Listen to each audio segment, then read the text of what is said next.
So while I've got a little bit of light left, let me show you why the Revhead therapy shed was born. It was all about that little Torana behind me that is I was lucky enough to come across and get for a reasonable price at the time, which was like over 20 grand. But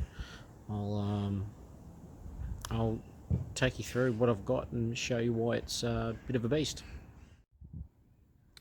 So here's how it's sitting at the moment in my shed. I've just uncluttered a fair bit of it and managed to get a little bit of room happening in the shed, but it's still a far cry from where it needs to be.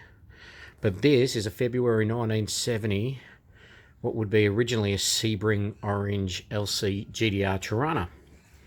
So as you can tell by the two doors, it's a two-door sedan, still wearing its original steering wheel. Factory, obviously, they never came in auto, but the dash there and the interior's all in bits. She's pretty rough.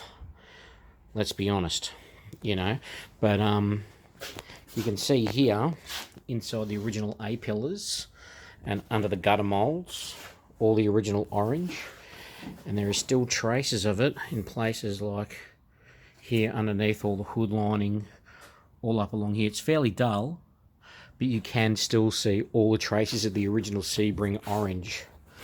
Obviously that guard is red. This thing has been involved in a major hit in the front at some point in its life, and it's been rolling on these, you know, HR, EH style steel chromies for the better part of 30 odd years, and they're still debating on whether or not to keep it that way.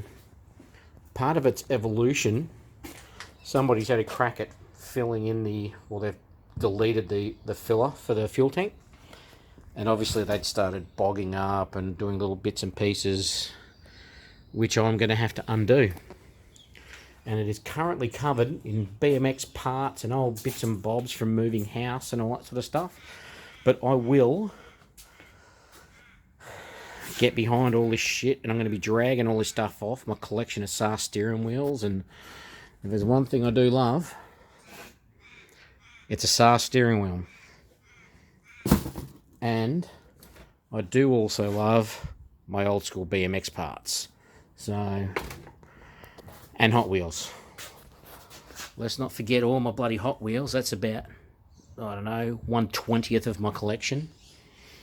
And I've also dragging around old air cleaners that I've had for 30 odd years, and I've got some of those Vic Performance Wholesale Convos, copy of the Centerline. Whether or not they'll be used for the EH van or not, it's another thing, but at some point in this thing's life, you'll notice, the enthusiast will notice it. It's actually got LJ XU1 seats, or at least the trim, missing the tops. Same as the rear seats, all trimmed in the same pattern. Whether or not they are LC seats that have been trimmed like that, or if they're LJ seats, is God only knows. But the LJ seats were more comfortable with the bolstering. But this is where I plan on getting my mad skills from the ute and applying them to this car. We'll see if I can't get an image up on screen of what this thing should look like when it's done.